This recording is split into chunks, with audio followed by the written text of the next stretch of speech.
In today's podcast, you're going to meet Tiffany, and she is the founder of the Travel More Method.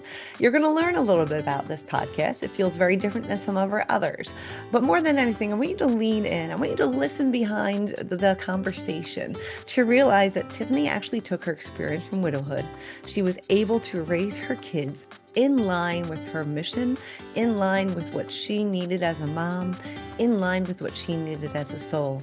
Along the way, she was able to transform her career, start a new business, blend a family, raise some more babies, and continue traveling as her part of the way to world school her children and her family. I really urge you, it's a quick podcast, to listen all the way through and learn a little bit about Tiffany, her experience, and the Travel More Method. Thanks. Hi, everybody, and welcome to Widow Wisdom and Wealth. I'm really excited to share this podcast with you today. We have our guest, Tiffany Rampey. She's the owner of Travel More Method. And I'm so excited for our listeners to learn all about her and what she provides for our widowed community. Now, ladies and gentlemen listening to this podcast, I am asking you to lean in. I am asking you to add a little joy to your life through the action of travel. We want you to go out. We want you to see new things. We want you to go local, nationally, internationally, all by spending. We're going to say it, loves, within the budget. Ooh, I don't like using the B word for budget, so we'll say within your spending plan, but it's completely possible. Tiffany experienced the start to her own widowhood journey after a 14-year marriage when her kids were only 5 and 7, and she will be sharing her story today with us. Today, her kids with Mike are 11 and 13, and she's married again with the blended added souls of 2 other little ones to love and nurture. As for navigating her career while raising 4 kids, Tiffany took her background in teaching and blended it with the appreciation for the role that travel played in her own grief journey. And today she guides others by doing the same by rebuilding joy. Tiffany, welcome. Thank you so much for sharing your story and your mission with our listeners. Hi, thanks, Donna, Hi. for having me. So for listeners out there, Tiff and I don't know one another. This is raw. We're going to be getting to know one another in the podcast, just like the rest of you are. So Tiffany, dig in a little bit. Tell us a little bit of the mission to rebuilding joy and a little bit of your personal story. Sure. Yeah, you did a really good job covering it. But yeah, so my husband Mike died very suddenly in 2020. It was 7 weeks into COVID. He died of acute pancreatitis, so we had no warning at all. At the time, I was teaching kindergarten, and I absolutely loved my life as a teacher, and really wasn't envisioning much else for myself. But as we all know, grief changes you, and my capacity to do that dwindled very quickly. And so I slowly eased out of my teaching career over the next few years. But while I did that, after Mike's death, one of the things that really was compelling for me and really a huge draw was just getting out of town. I mean, I think you could call it flight mode. I was just in major flight mode. I was like, I would like to go to the mountains. I will go anywhere beautiful that is not here. Yep. And Change of I did. scenery, right? Yeah, change of scenery and just getting out of sort of the circle you live in and that grief bubble and everyone staring at you. I was a relatively prominent feature, or not feature, relatively prominent person in the community, having been a teacher for so long there. And I just felt like all eyes were on us. Sure. And the second we stepped out of our community, it felt like, oh, I don't have to be a widow first here. I can just be me and the kids, and nobody knows our story. And there was some fear of judgment from people, that it was just me and my kids traveling. But we often brought family members with us and went to visit family at the beginning. And so we chose places that were safe to start before we started venturing out and doing other things. But the way I got into this line of work is through my own story, really. I ended up meeting my current husband a little after a year after my husband passed, and he is from a different part of the world, and he is an adventurer. And he said, "Do you want to go to Dubai for the weekend?" And I Oh, thought to I've myself, never been nobody offered goes to that. Dubai for the weekend. But I took a risk and I said yes. And while we were traveling, he was getting us into all these airport lounges, and I was like, you are so fancy with your, business points. And he was like, it's not fancy. I just have the right credit card. And it blew my mind because Mike and I had a very bad relationship with credit cards. Lots of in and out of debt. We just weren't good at managing our expenses as a couple. And a lot of that reset when he died, which was, I guess it's neither here nor there, but it was just the reality. I sort of got a financial reset. Yep. And I And one of just your committed. Okay, yeah, I was gonna say So you shared too. Like I think the same thing happened to me is when my husband passed, I was an authorized user on credit cards. And so I really didn't have credit history. All but American Express tossed me to the side. And so there I was yeah, asking to borrow money from my family to pay for the funeral. So yeah, yeah. I think you Yeah, resonate with that that. wasn't exactly my situation because I had some built up credit myself, but all of our debt was actually under my husband's name, Okay. and the state of Illinois will forgive that debt. Yeah. So anyway, I just committed that if there were all these perks like fancy hotel lounges by using credit cards, I trusted myself to use them responsibly. And so I was just like, you know what? I'm just going to try one. I'm just going to get one credit card and see what happens. And I took a course myself to learn sort of the ins and outs of how to do this. And I just dove in because I knew I wanted to travel and I felt a real responsibility to use my money wisely because I was the sole earner for my family. Yeah. So, after a couple years of doing that on my own and actually taking my kids all the way around the world for 7 months, mostly on points, I realized that this was a service I could provide to fellow widows and have built my business around it. I love it. So you call it the travel more method. And you say it helps Yes. ladies unlock the world of points and miles. So tell us Yeah. about how that method works. I think you have a proprietary three-step system. Yeah. So, really, the method itself, which is to use points and miles to learn how to travel for almost free, that's the mechanism, right? But the real goal for people is to open up their options in terms of traveling because I have learned from working with so many women now that people are going to travel whether they can afford it or not. They're Mhm. going to drive to see family, they're going to take a break because they need it. And widows, I think, more than most other people, just need a relief from the constant overwhelm of life. And so that's the real goal, right? Is to provide this relief for men and women who really need it.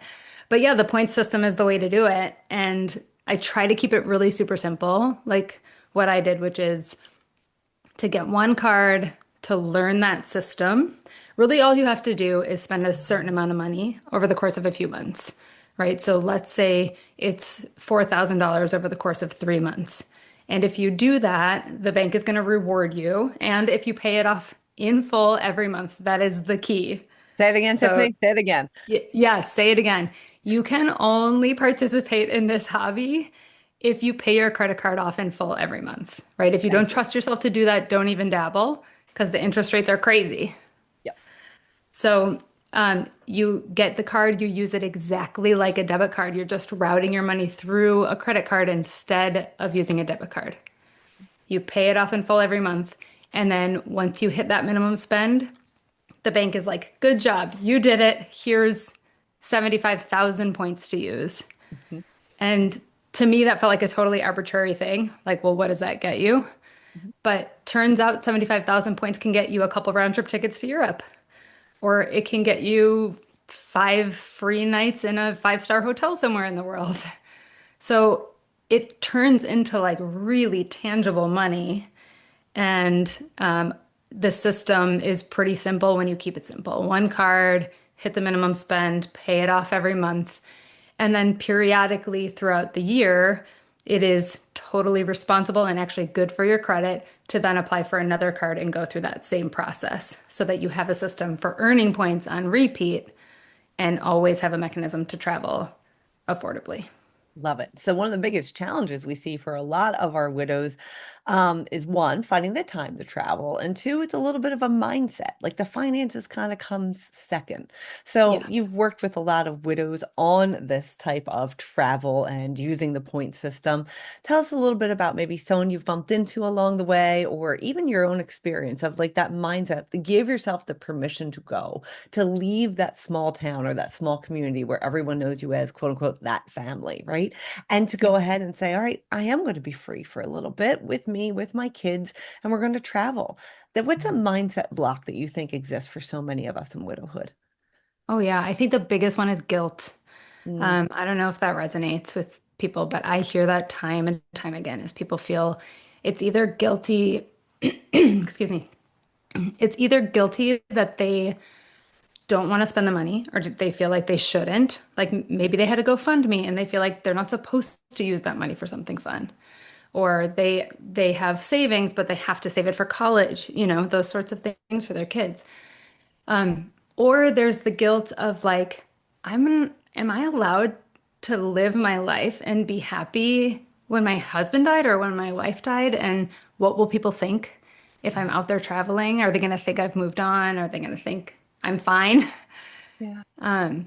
So I think guilt is the biggest one. And I guess what I would say, and the most of the women I work with, is that they just make a decision. And a lot of them, it's around recognizing life is short. Obviously, we all sort of have that reality.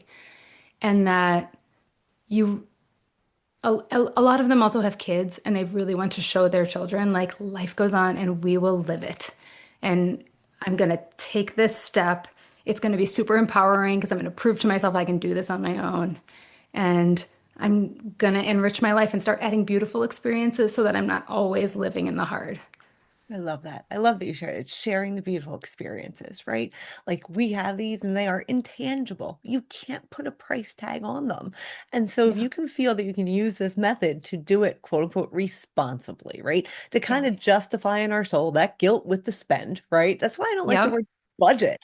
Yes, we all have to live responsibly, but like we both learned, and a lot of our widow community learned that it's tomorrow isn't guaranteed, right? And so Absolutely. what blessings are we going to give to our kids, not just on travel as if it's a reward vacation, but it's an experience.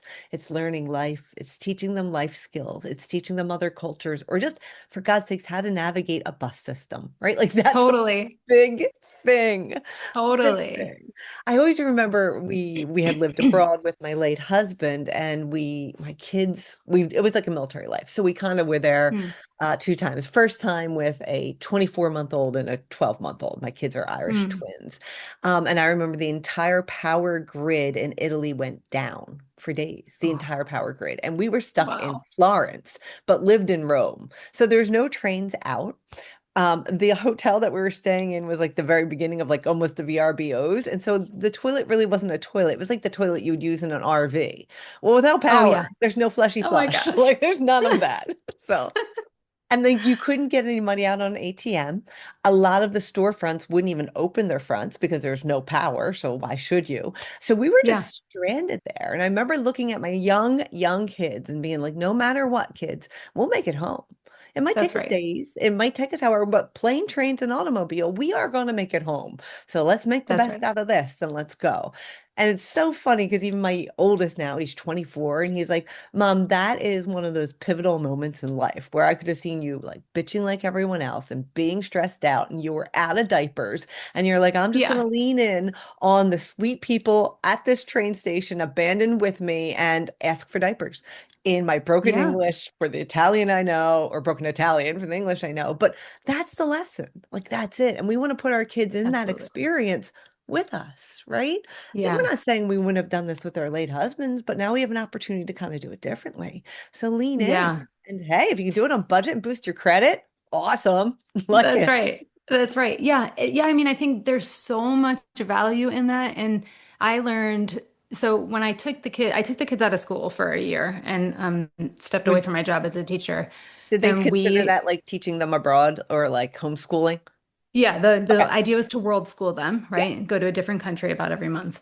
And I will just say that doing them has made them the most flexible and adaptable kids, right? Not that everybody can do that. I know that's a unique experience. But just like you said, they can navigate the airport. I would be comfortable sending them on, sorry, I'd be comfortable sending them on their own places because they're flexible, you know? Yeah. And that's life. You have to be flexible and adaptable. We've learned, I right? know. It's so funny. Life is not I'm expect. remarried too, and my husband makes fun of me because I'm a little bit more rigid than he is. He's very laid back, a ton of fun. You can look at some of our other podcasts. You can meet Jim in the podcast. Ton of fun. Yeah, But planner is in my name. I'm a certified financial planner. So I like my structure. I like my plans. I like my endpoints. I like my goals. But that has to be balanced with living life at the same time. yeah, And I don't want that to get lost in some of our widows. And thank you so much for bringing up the point of like, okay, yeah, we got GoFundMe because people wanted to help us. And they might make a yeah, judgment about me for spending my money on me and travel with the kids, right? That's that yeah. mindset block. Like do tapping, talk to your bestie, or just decide that you don't give two hoots what they think and go do what's best for you and your kids. Yeah, So I and one know, of the things I love about this is that you can really have both, right? You can be responsible if you learn this method and you can have fun. And then because you're being responsible and you're not throwing away money on travel, now you can use that money for other things. Or, your bottom line can be sturdier and steadier because you've learned how to have the fun for way, way, way cheaper. I love it. So I know before we started this podcast, you pulled up the mission statement for your company. Mm. Can you share that with listeners? Absolutely. So, what I do is I help widows who are sole decision makers go from feeling overwhelmed and stuck in fear or guilt to feeling empowered and financially responsible travelers. So they can find relief from everyday widowhood and build a life of joyful experiences and possibility. Well done. Tiffany, thank you so much for being such a beautiful inspiration. I Mm, appreciate you being on this podcast. I know it was a short one, but I was so excited to make sure that all of our listeners could get this one in a car ride with their kids, right? Or on that yeah, morning walk with the dog. And I thank you so much for helping our widowhood community to be financially savvy while think a little bit outside their box to afford their travel dreams.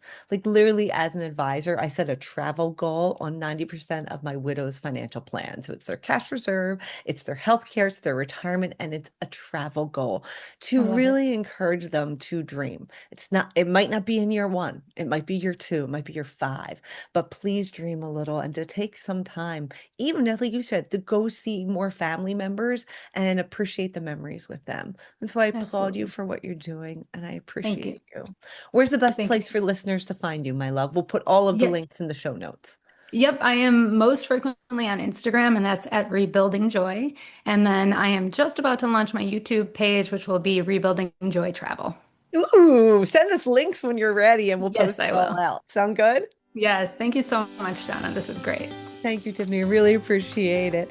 And thank you, all the listeners of Widow Wisdom Wealth. I hope you learned something new and you didn't expect that out of this podcast. It's been such a joy. Thank you, love. Bye.